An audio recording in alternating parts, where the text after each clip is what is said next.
Na tohtoročnej celoštátnej poľnohospodárskej výstave Zem živiteľka v Českých Budejoviciach sa zúčastnilo 240 vystavovateľov našich aj zahraničných organizácií, ktoré kooperujú s československým poľnohospodárstvom.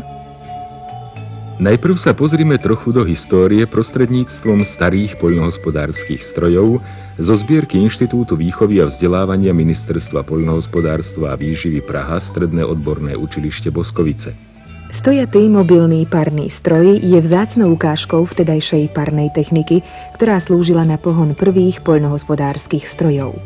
Zvláštnosťou je zvislý parný kotol. Kľukové a rozvodové ústrojenstvo je tiež odkryté.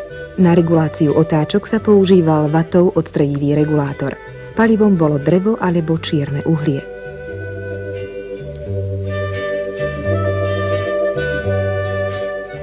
Najmä na orbu sa používal traktor Škoda HT18.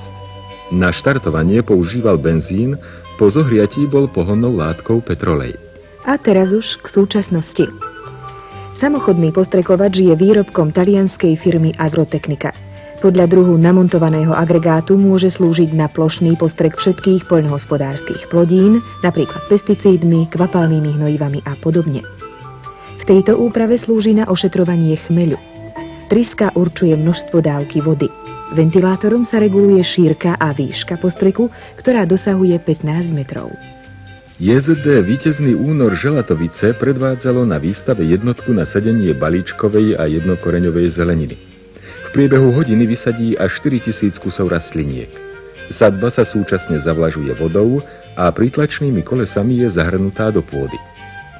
Poľnohospodársky prepravný manipulátor NDS 031 je výrobkom závodov ťažkého strojárstva v Dubnici nad Váhom.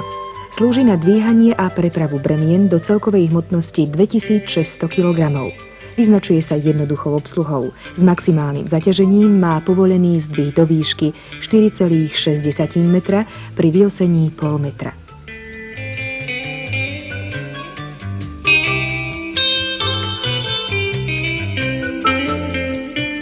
Agrozet Prostejov je výrobcom zberovej rezačky SP8 049. K novým konštrukčným prvkom patrí indikačné a blokovacie zariadenie na ochranu rezacieho bubna pred vniknutím kovových predmetov. Rezačka je vybavená klimatickou kabínou. Kontinuálna výroba krmných zmesí na báze dávkovania sypkých látok s vysokou presnosťou je spoločným výrobkom Výskumného ústavu krmovinárskeho priemyslu a služieb v Pečkách a strojární poľnohospodárskeho zásobovania a nákupu Praha so sídlom v Uhlířských Janoviciach. Prvá časť zariadenia je riadiacim systémom výrobne krmných zmesí. Receptúra ako aj ďalšie údaje sa prostredníctvom terminálu zadávajú počítaču. Samotná výroba potom už prebieha v automatickom režime. Druhú časť expozície tvoril univerzálny dávkovač sypkých látok, ktorý je kľúčovým strojom kontinuálnej výrobne. Nuž, ako vidno, moderná technika má v poľnohospodárstve stále zelenú.